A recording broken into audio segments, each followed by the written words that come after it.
Testing. You sound good to me, Oliver. Yeah, I'm trying to let my face be in the frame instead of like microphone. Like Hello. Welcome to Oliver Camacho's 2 a.m. radio hour. I'm giving you a theme song too. Wow, so dulcet, everyone. Really well done. On the Dallas Opera Network, you're listening to Opera Box Score. Let's get ready to rumble! Wherever you are, however you're listening, it's Opera Box Score. I'm your host, George Cederquist, joined on America's talk radio show about opera by Oliver Camacho, Matt Cummings, Weston Williams, and Ashlee Hardgrave. All right, this week, get your Copeland fanfare ready. We induct, posthumously this time, a mezzo-soprano into the hallowed corridors of the OBS Hall of Fame. Plus, 2-minute drill. The New York Public Library gets a huge opera donation. Take that, Metropolitan Opera. Oliver Camacho, how is life? aren't all our Hall of Famers posthumous? No, we did John Adams. Leontine Price is still alive. Yeah, Oh, that's true. Come on, And Oliver. Marilyn Horne. Yeah. You don't have an encyclopedic or memory of every single episode we've ever done? You don't remember that Nadine Sierra episode that I still have war flashbacks about? That's a little in-joke for all you listeners out there. The mane on Matt Cummings just gets longer and longer. We're at full man bun level. I haven't decided if I'm going to keep it once I come out of quarantine, but I'm probably going to keep it, guys.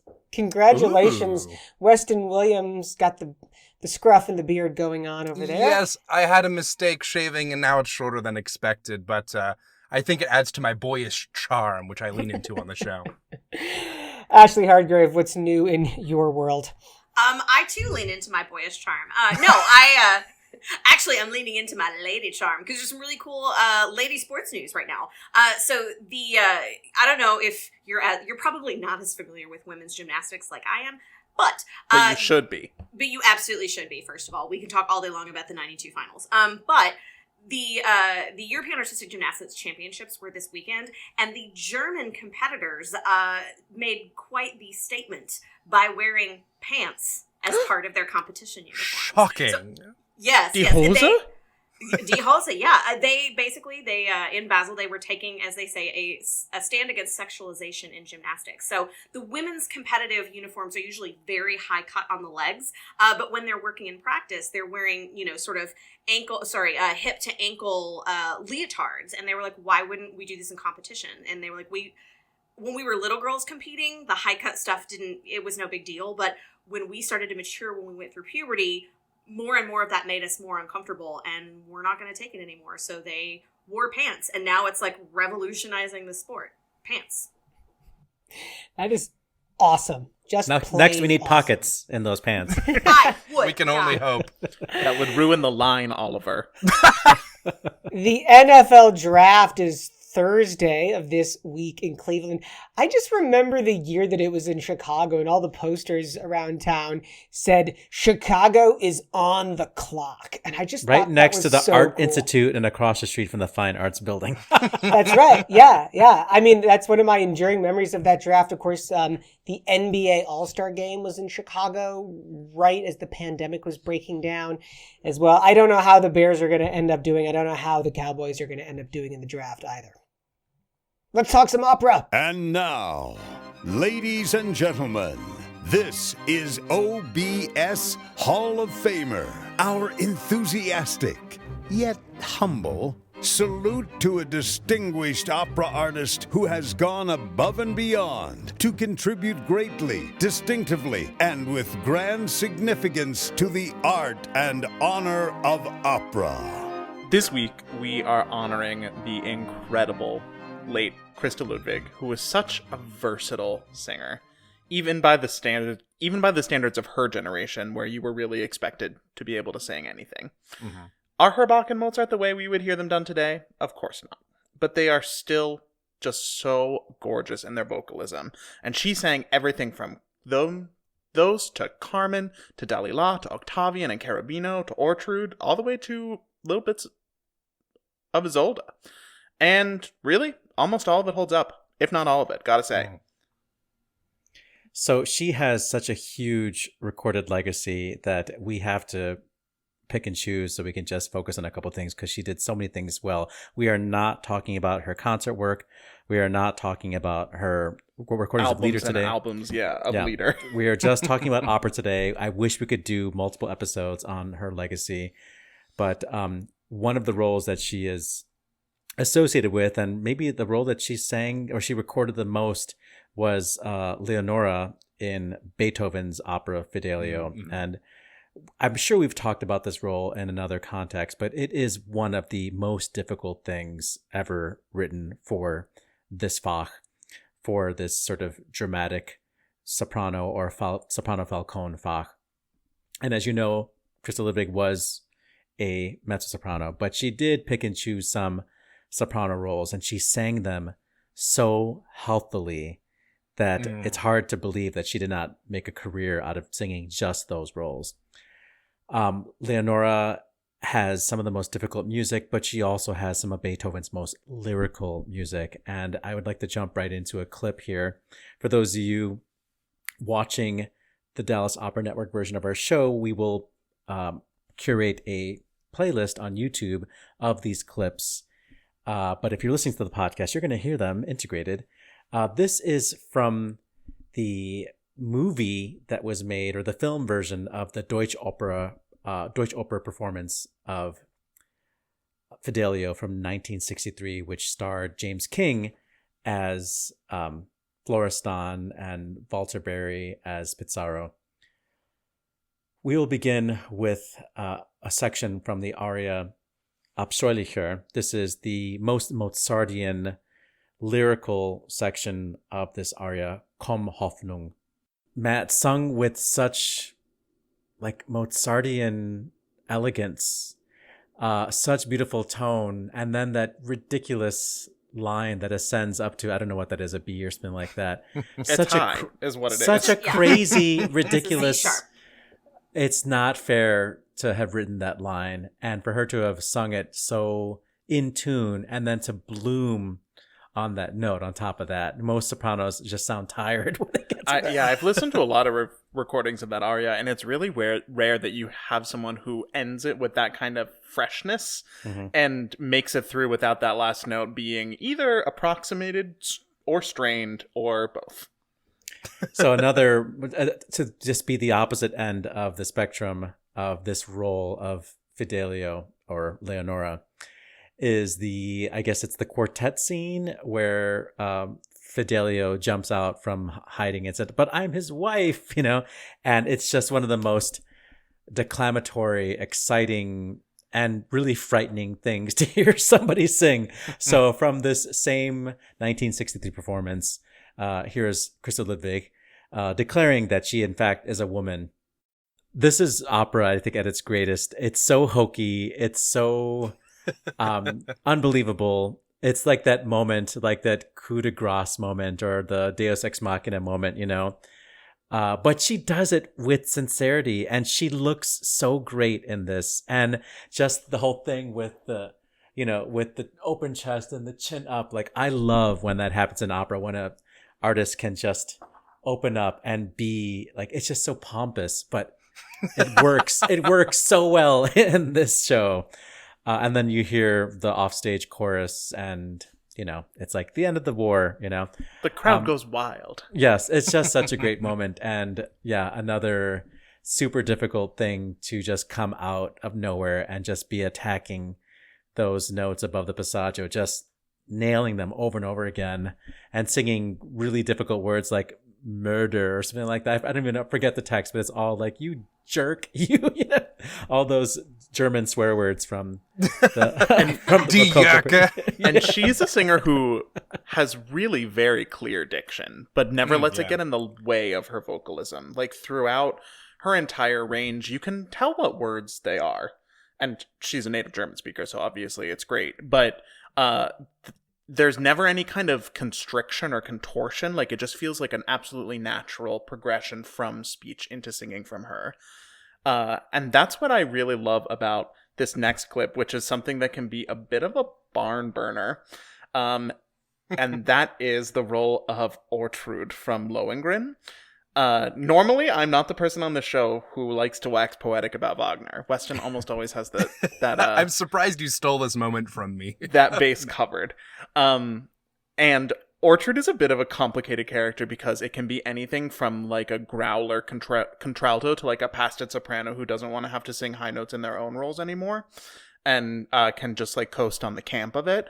And Christa Ludwig is neither of them. I love Lohengrin and I love the music of this character.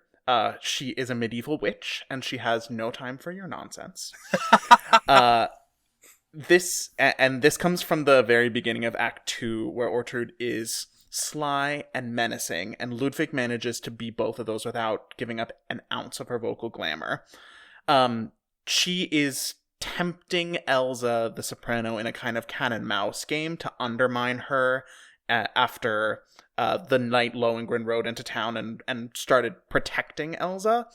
And so Ortrud is going to invoke the pagan gods that give her her power as a witch. And that alone is worth the price of admission for this opera. Take a listen to this clip of Christa Ludwig singing Ortrud's Curse. Say that 10 times fast. And this is from a performance in Buenos Aires in 1964. Just the evenness throughout her range and the sheer force of those high notes are supernatural. And the Cruella de Vil laugh at the end of it. And the crowd going wild, too, in the middle of Wagner. When does that happen? Yeah. When has that ever happened before? It's It crazy. doesn't. In Buenos Wagner's Aires, ghost personally rose from his grave and came to fight her, but she won. And he said, you know what? Normally, I wouldn't go for this kind of stuff, but you are in the Opera Box Score Hall of Fame, so I guess I have to let you get away with it. And just, I mentioned earlier that versatility is really what I think of when I think of Christa Ludwig. And so, of course, I have to go from Wagner all the way to Strauss to show that kind of a versatility. But just the differences between the demands of a role like Ortrud and one like another somewhat signature role of hers, Octavian, it just really becomes clear when you listen to this clip of Wie du warst. And this is a clip of her singing this is the very first singing that you hear in the opening of the entire opera. And this is coming from the complete studio recording conducted by Herbert von Karajan. Contrast the histrionic power of Ortrud that we heard before with this kind of like tenderness and capriciousness. This is one of her earlier recordings. Her voice is so fresh, but still really rich all the way from bottom to top. And she never has to sing anything less than like full-throated, absolutely supported tone, no matter like where in the scale she's singing or what note before she sang. Two operas I will never get sick of will be Rosenkavalier and Lohengrin. I could watch those again and again. Very atmospheric choices for you, George. They're just such great pieces of music theater.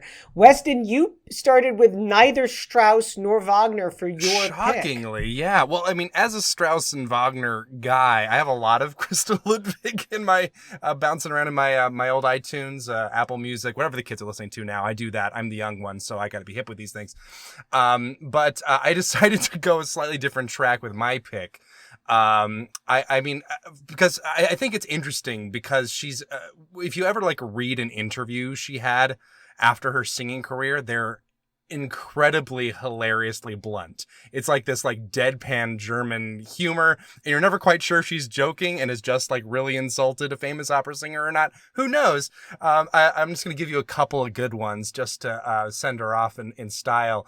My favorite quote as a Wagner Strauss guy is, "All the Italian operas of Rossini, Donizetti, and Verdi, is that really art?"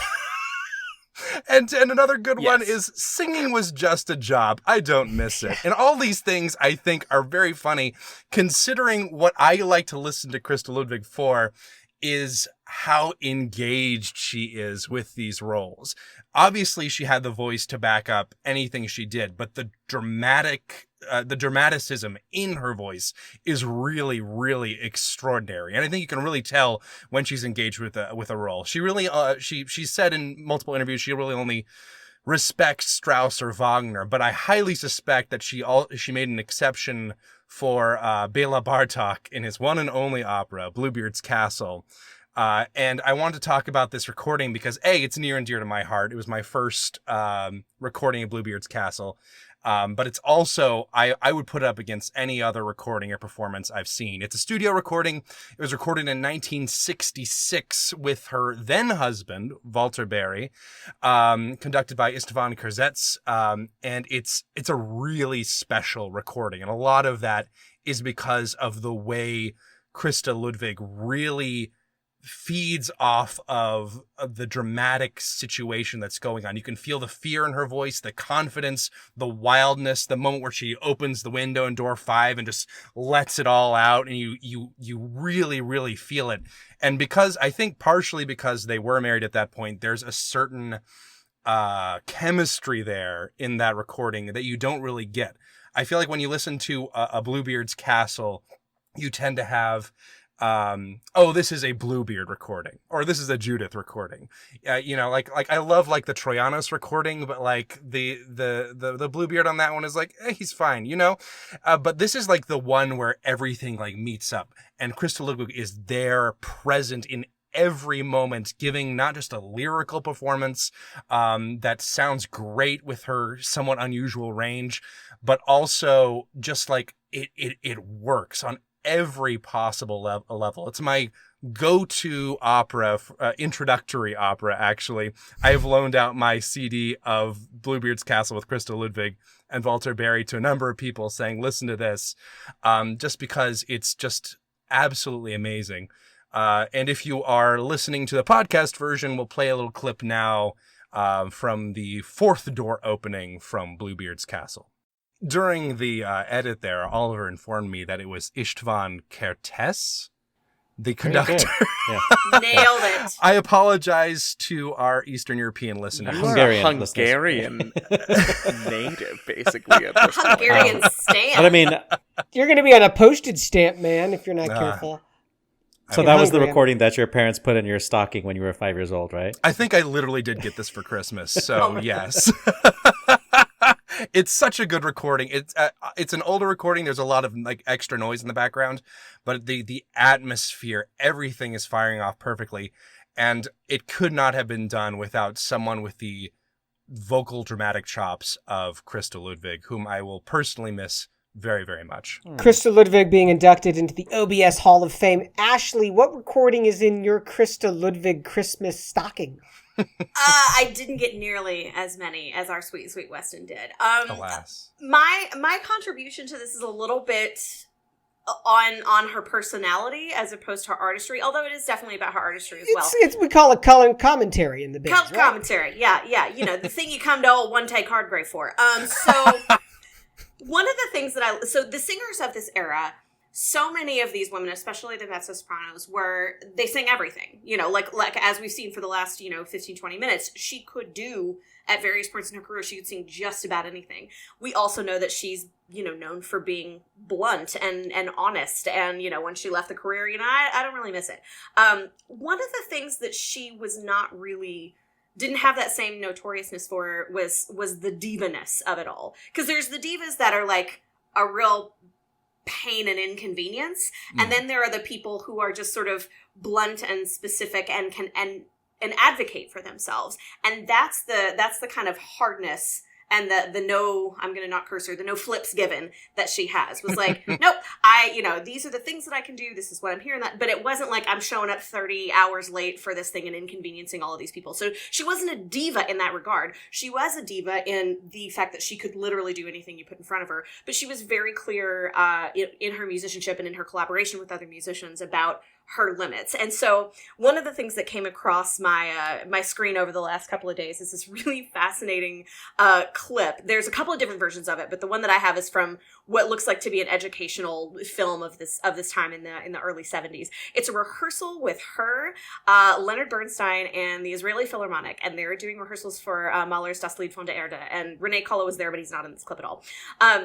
So they're rehearsing one of the most intense parts, and she straight up, she tries to go with Bernstein. He's doing this crazy breakneck tempo that he says is the only way he's ever done it, but it is fast. I mean, that thing goes. And she's trying to keep up, and you can tell that she's she's really trying to be a team player here and she's really going for it. But then she stops and she advocates and she stands up for herself, not in a bitchy way, not in a diva way, but like, I'm doing the best I can and clearly we're not meeting on this. So then they get into this bilingual argument. So she stops and she runs over to the podium and she's talking in German and he's speaking in English, but they all are, understanding each other at the same point. I just think it's so cool that like, she goes and she stands up for herself. He pushes back in kind of a, notorious Lenny B way, which is a little bit rude. And she gets really exasperated. And so the second take, she like has her hand on her hip. I know this is going to be a podcast medium too, but I have my hand on my hip. And she's singing and she's got the score and she's like, I'll try. Because he clearly didn't hear her. She said what she needed. He didn't hear her. And he went back in and did it again the same way. And she's like, okay, fine. So she tries to like go with him. But it's like, no, I cannot do it this way. And so he comes up to her after the first one and is like, this is so much slower than I ever do it. And then there's a quick cut to the orchestra and all of the faces on the orchestra are like you can tell it is awkward. It is so uncomfortable. And then, she tries it again. And then he comes over and says what I'm assuming he thought was comforting, but doesn't really come off that way. He says, it doesn't matter, who can hear the words anyway? Why? Thanks, Lenny? Lenny. Why? So they do end up getting it to work. And what I love at the very end of this 3-minute clip is that she's clearly and visibly exasperated, but you can tell that she's really trying and she's advocated for herself. And even though she's frustrated, she pops off these incredible tones that are very, very Krista. And it's just, for me, it's such an encapsulation of who she must have been in rehearsal. Like, she shows up, she's done the work, she stands up for herself, she's a team player, and then she's amazing and does all of this stuff, even in the face of what we will call, sort of collaboration adversity. And it ended up coming together. It ended up being a really beautiful recording that Gramophone talked about as passionate and satisfying. But I just love how this is just a note of who Krista was. Krista Ludwig joining the hallowed corridors of the OBS Hall of Fame. Again, the full playlist for all of our team's recommendations on our website, operaboxscore.com. 2-minute drill coming up in a few minutes. Before that, a little more sports talk. Ashlee, the Kansas City Chiefs' Sean Culkin, is doing what with his salary? He is converting his entire salary for next season, which is $920,000. He's converting it into Bitcoin. Yes. There have been other players that have been converting like parts of their salaries to Bitcoin, but he's, according to whoever's keeping this record, the first NFL player to fully dedicate an entire salary. Gotta get those NFTs while they're hot, yo.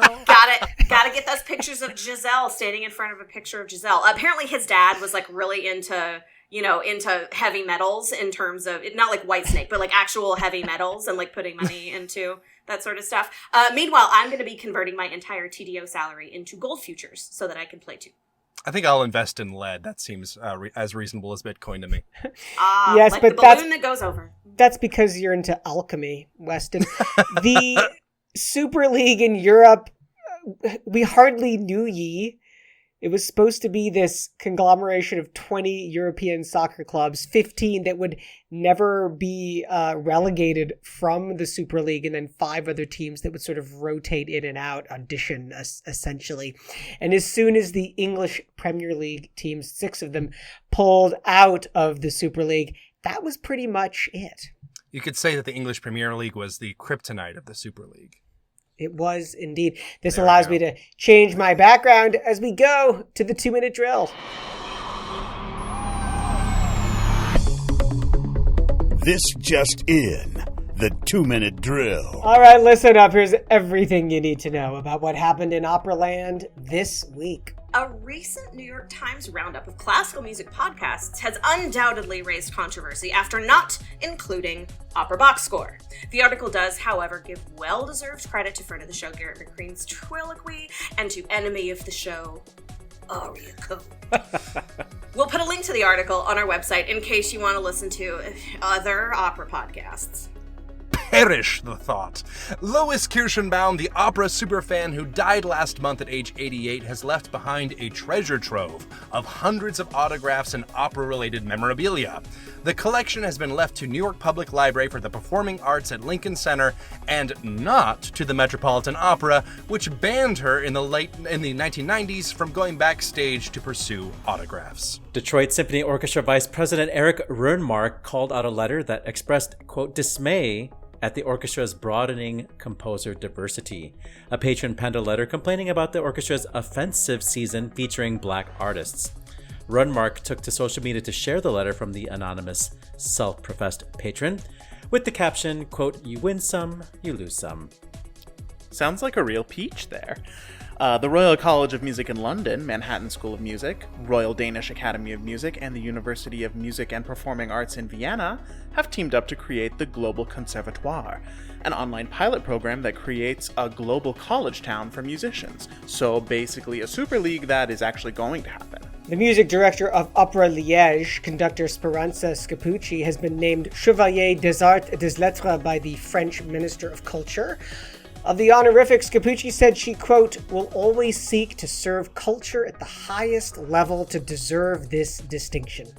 On espère encore pour un chevalier des arts et des opéras podcasts. Spain's Ópera de Oviedo has voiced a disappointment with the unequal distribution of government aid to theaters that have been shut down due to the pandemic. The company reportedly received less than half the amount of Bilbao opera, despite Oviedo having presented 20 more performances over the course of the pandemic. Opera Box Score also notes that it has presented more podcasts than Aria Code over the course of the pandemic. It's pronounced Aria Code. This week's yellow cards.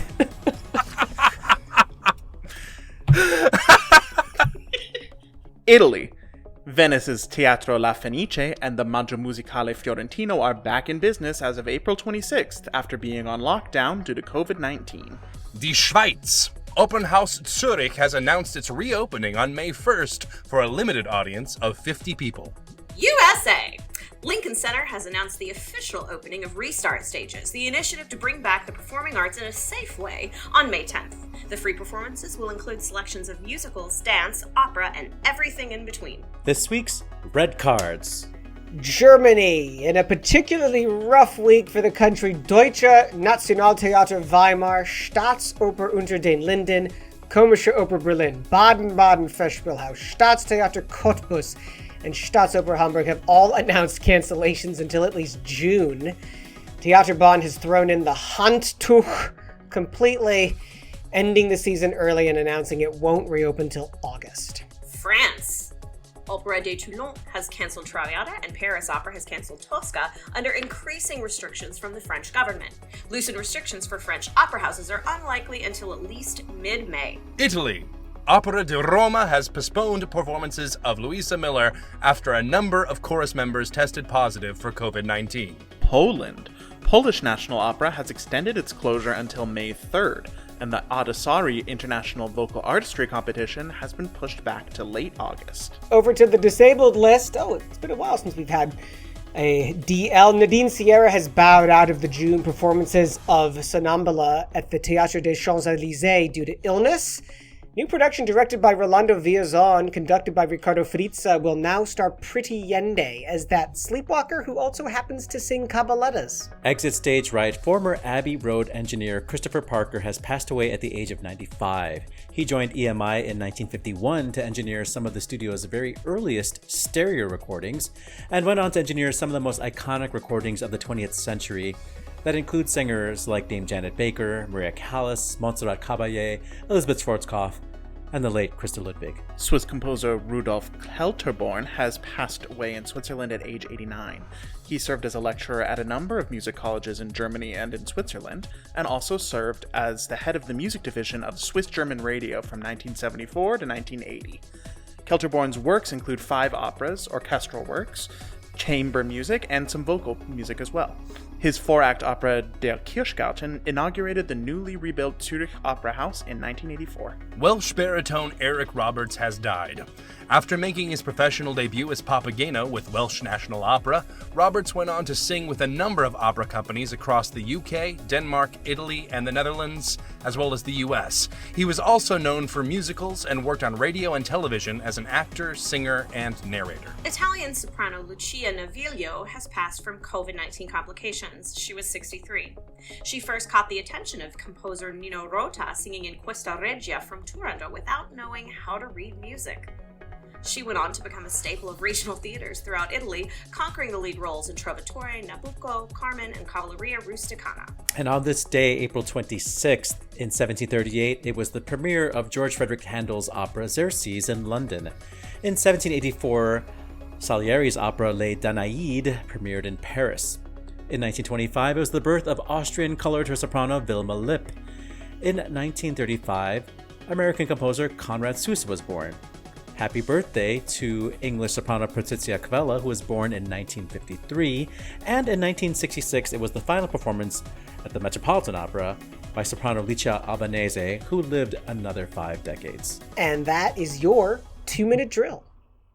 Matt and I were talking about how we are now in an age where there's nothing material, there's nothing tangible, and this treasure trove of autographs and photographs of Lois Kirschenbaum, I would really like to see that. I love that stuff.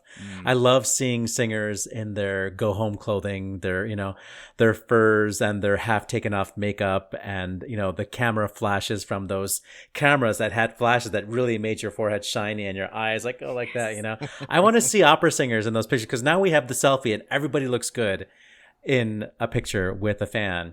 But back then you really captured, I think, something about those performances.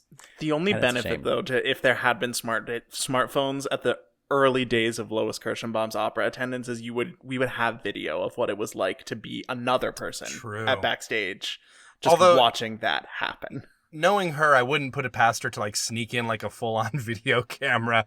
This I was reading about her. She's kind of fascinating. Since the 1950s, she basically cornered every singer she could find, and she has hundreds and hundreds of autographs of big names, small names, notes on every performance. She usually didn't pay for tickets. She just knew people who would let her in. She wouldn't buy anything at the shop. She would sneak in a peanut butter and jelly sandwich and a coffee, which is not something I've ever done at the opera. But not yet, anyway. It's coming back. Yeah, I've never done it, not even once, not even a little bit. But if I did, I would respect that. But she just, I feel like there's an alternate universe where I'm this lady, and this is just it's a fascinating look back into specifically New York City opera culture, and I think that there's something very significant and important about that, because I feel like we all grew up, or at least maybe I grew up, I'm a little bit younger than most of you, really hearing about all of these, well, we're all younger than all of them. But anyway, but we basically grew up hearing about this culture, and it's always something I heard sort of secondhand, and I feel like there is some magic to that generation of singers that I feel like having these sorts of memorabilia just sticking around really just feels good to really connect that timeline of opera. And I feel like I'm just insulting Oliver now. Well, the Metropolitan Opera is kicking themselves, because now if they're ever going to get that stuff, they're going to have to pay. Exactly. It's pretty delightful. Anything that inconveniences the Met is pretty fine by me. Well, I just love the New York Public Library system ever since I saw Ghostbusters. And if you can go to the Performing Arts, the Performing Arts collection is so great. It's right across the street from the main NYPL HQ. I'm just so glad that stuff has ended up there. Ashlee, problems in Detroit. Yeah, basically all lives matter in letter form to the Detroit Symphony. How dare you? How dare you? Listen. So, okay, the nutshell of this is there was a patron disgruntled, who wrote to the Detroit Symphony artistic leadership to let them know that they, I don't know the gender of this person, would not be renewing their seasons or ever coming ever again to a DSO performance, and signed it a disappointed past patron, the shade of it all. Oh no. And the reason I called it ALM, I won't say that again because people get really upset when that phrase is uttered because it's kind of gross. I find it offensive and discriminatory that you are planning your upcoming season focusing on a particular ethnic group. I feel you are doing so just to jump on the current bandwagon. I'm playing the diversity card. Here's where it gets into the ALM part. Just consider us all as people and humans. I feel you could and should structure your program for the musicians and their contribution to the art and style, whether they are black, blue, yellow, plaid, etc. Oh my God. So it's like a bingo card for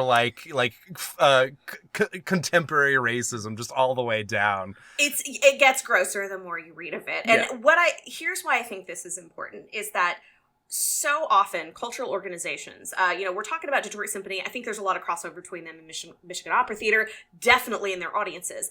Cultural organizations at these levels in these major cities really lean into what their boards and their patrons desire. They operate in those ways. Mm-hmm. What Detroit did was they listened to their community. They listened to the actual stats and populations of who lives in Detroit. They met the moment and they said, we're going to focus on some composers that all belong to a specific cultural group that haven't been celebrated in the way that they should. People that have felt marginalized and haven't seen themselves in classical music. We're going to bring them in and we're going to do that. And then I'm going to go out on a limb and say white patron writes this really cranky letter.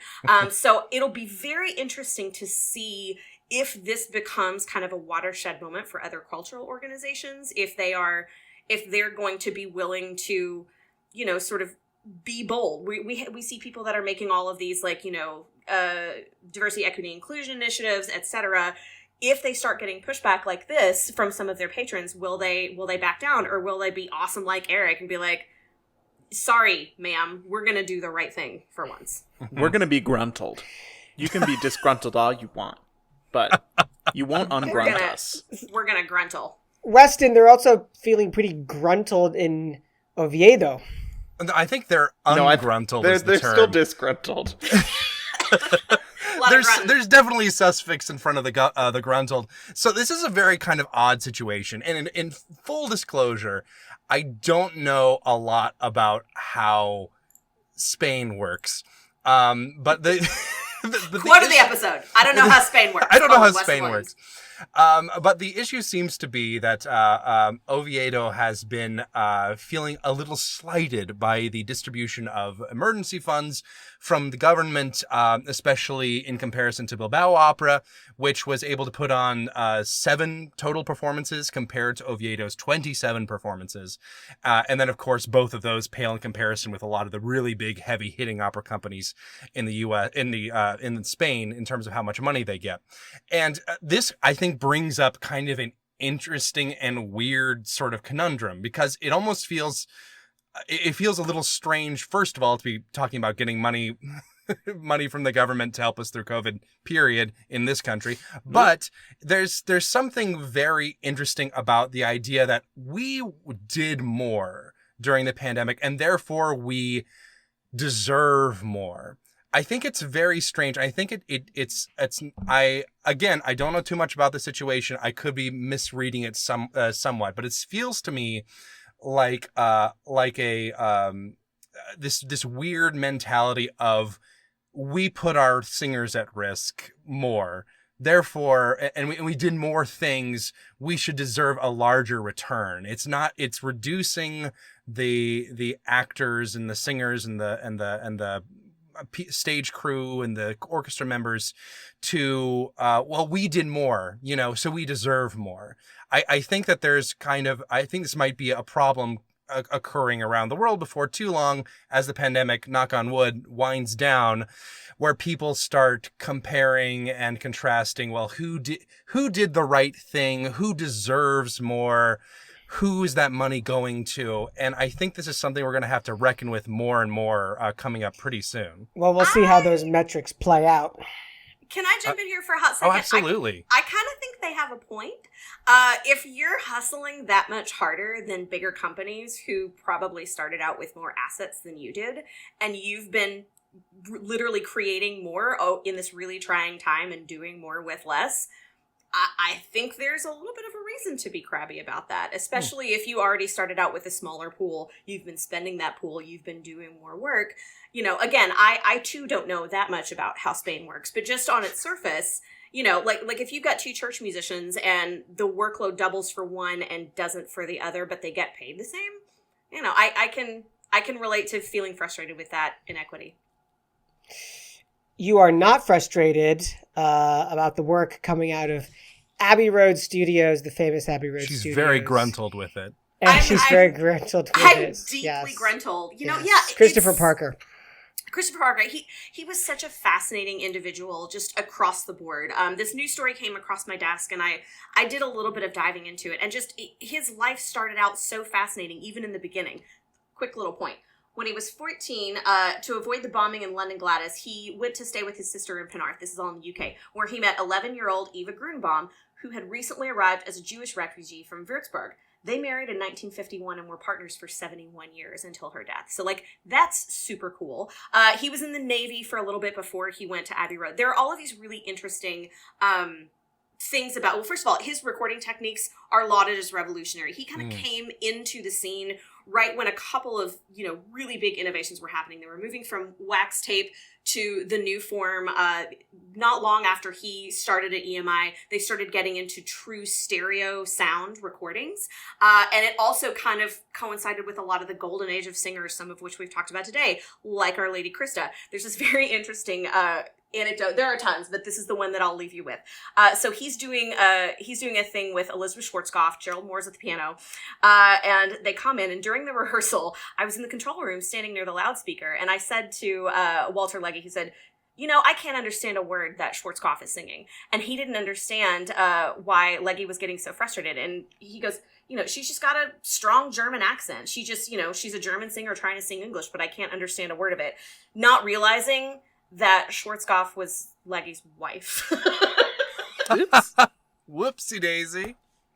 But he was, I mean, there are a ton of little retrospectives out there that you can read about him. So many people, even Abbey Road itself, there's a great one a great article on Gramophone as well. He just seemed like such a gem of a human. His recording techniques were revolutionary.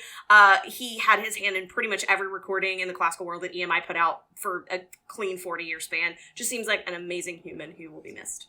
And I will also say that, you know, I feel like they're working saying specifically as the audiovisual editor here, the amount of work and knowledge of physics and gut instinct and knowledge of electronics that goes into recording anything acoustic, particularly classical music. It's a whole different beast because you have so many instruments that have to blend together. That's incredibly difficult. Yeah. And you have to take into account, you know, what the microphones individually sound like, the placement, the what you want the experience of the listener to be, whether you're bringing stuff up artificially, it's incredibly, incredibly difficult. And I think that there's a conception sometimes with classical music that's like, oh, we're just going to put a microphone in the hall and it'll be fine. That is not how it works. This guy was an artist in his own right and really, really deserved. Honestly, we should put him in the Hall of Fame next time. Wow. Amazing stuff. The first, we had a director in the Hall of Fame. We've had composers, That's I think. true. An engineer. Interesting. Wow. Gonna think on that. Let's wrap this show up. Good call. Bad call on Opera Box Score. Good call, bad call is the way we're going to take you home or wake you up wherever you are, however you're listening. We're going to wake you up. I hope you didn't sleep through the whole thing. But hello, welcome. Good morning, listeners. Good morning. There's going to be a bonus episode dropping into this feed. It could be actually before this episode, so scroll back one. I conducted an interview with Bay, Amanda Forsyth, talking about her recordings, mostly of 18th century music. And it was on a classical radio station in Chicago. and I wanted to live forever. So I, with permission from WFMT here in Chicago, I'm ripping that material off of their server and dropping it into Opera Box Score for you, our dear audience. So look for that. The crime of the century. Matt Cummings. I saw this week that the PR machines are starting to whir around Lisette Oropesa's new album of Mozart concert operas, concert arias that gets released next week. So I'm going to be looking forward to that. Weston Williams still dreaming about Abbey Road. Ashlee Hardgrave. Friend of mine, not necessarily of the show, and noted Barahunk, Jonathan Byer, actually went back for the current season on Food Network of Worst Cooks in America All Stars. The season just started last night, and he was on that episode. I have no idea how long he's going to be on, but it is a real hoot to see an opera singer try to cook while a whole bunch of celebrity chefs are breathing down his neck. Also, I am super old and late to the party and a full grandma.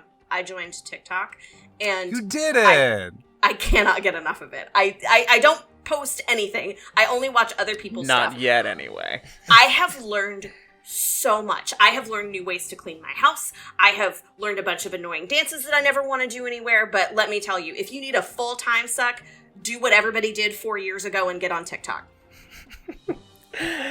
Over the weekend, I watched Seattle Opera's film version of Jonathan Dove's opera Flight. It is such a great opera. And this is perhaps one of the first, I think, camera operas or opera films that I've watched in the pandemic. It is a truly great product based on an insane production schedule. The closing credits tell you that the film was taped in 10 days, wrapping at the beginning of March, and then released 6 weeks later at the end of April. That sort of a production schedule gave me nightmares and I couldn't sleep. Charlize Joint plays the role of the air traffic controller, and she absolutely steals this film. Brava and bravi all around to the folks at Seattle. That's it for this week's edition of America's Talk radio show about opera. Our announcer is Norm Woodel. He's at normwoodel.com. On Facebook, search for Opera Box Score. On Twitter and Instagram, we're at Opera Box Score. Help us deepen that bench of listeners by liking and sharing our social media posts. Email us your hot takes, operaboxscore@gmail.com. Subscribe to the podcast, Stitcher. Just favorite the show on Apple Podcasts. The views and opinions expressed on Opera Box Score are solely those of the show's creative team. Any rebroadcast, reproduction, or other use of the accounts of this show without the express written consent of the OBS is A-OK, IMHO. Our creative consultant is Oliver Camacho, our audio and video editor, Weston Williams.